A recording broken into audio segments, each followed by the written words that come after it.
হয়ে গেলাম। তুই কি কাজ করলি রে? তুই দিদির অনেক দিনের শখ আমাদের পূরণ হলো। খুব খুব ভালোভাবে আজকে কালী পুজো, তার সাথে ভান্ডারা, যেটা প্ল্যান করা হয়েছিল 150 জনের আমরা প্ল্যান করেছিলাম। প্রথম দিকে মনে হচ্ছিলো কেউ আসছে না কী করে খাবার উদ্ধার হবে। তারপরে দেখছি 200 জনের মতো লোক এসে গেছে। খাবার তাতেও বেশি, কিন্তু যতজন এসছে সবাই একদম মন তৃপ্তি করে খেয়েছে। আর এখন আমি যত সব খাবার বেঁচেছে তার মধ্যে পায়েসটা বসে বসে আরাম করে খাচ্ছি। আজকের লুকটা কিন্তু হেভি লাগছে, ঠিক আছে, পুরো একদম সেই মানে জামাই লুক। হ্যাঁ, বাবু মশাই লুক, কারেক্ট। হ্যাঁ, বাবু টায়ার্ড লাগছে। তোমার কি ছিল আজকে মাম্মা? তোমার কালী পুজো ছিল। নম করেছো? নম কিছুই করনি, তুমি শুধু বন্ধুদের সাথে একদম পাগলের মতো উন্মাদের মতো মস্তি করেছো।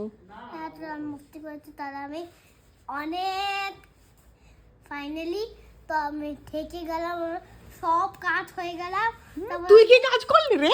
তুই দিদির এই নিয়ে কতবার আমরা করলাম গাড়িতে করে তোমার এই জিনিস আনো। এখনো কি জানতে তো একটা বাকি আছে। এখনো কি জানতে? এই তুমি মন্দিরে দরজা লেগেছো? হ্যাঁ, চাবি দিয়ে চলে এসছো মন্দিরে। যাই হোক, একটা মানে খুব বড় কাজ আমাদের শেষ হলো, তাও খুব ভালোভাবে, খুব সুন্দরভাবে, সুষ্ঠুভাবে হয়েছে। সেটাই একটা শান্তি মনের। আগামী আরও অনেকগুলো কাজ বাকি আছে, বড় কাজ বাকি আছে। এবার সন্টুর জন্মদিন, সেটাও বাকি আছে। মানে অনুষ্ঠান করাটা বড় ব্যাপার নয়, আমি যেটা দেখলাম। অনুষ্ঠান শেষ হওয়ার পরে যে গোছগাছটা থাকে সেটাই সব থেকে ডেঞ্জারাস। এখন সব গোছগাছ করতে হবে, প্রচুর জিনিস যেগুলো বাড়ন্ত সেগুলো সব আমরা গুছিয়ে এখন রাখার চেষ্টা করছি। জানি না কী করবো, এগুলোকে সব কালকে গিয়ে আবার লোকজনকে দিতে হবে।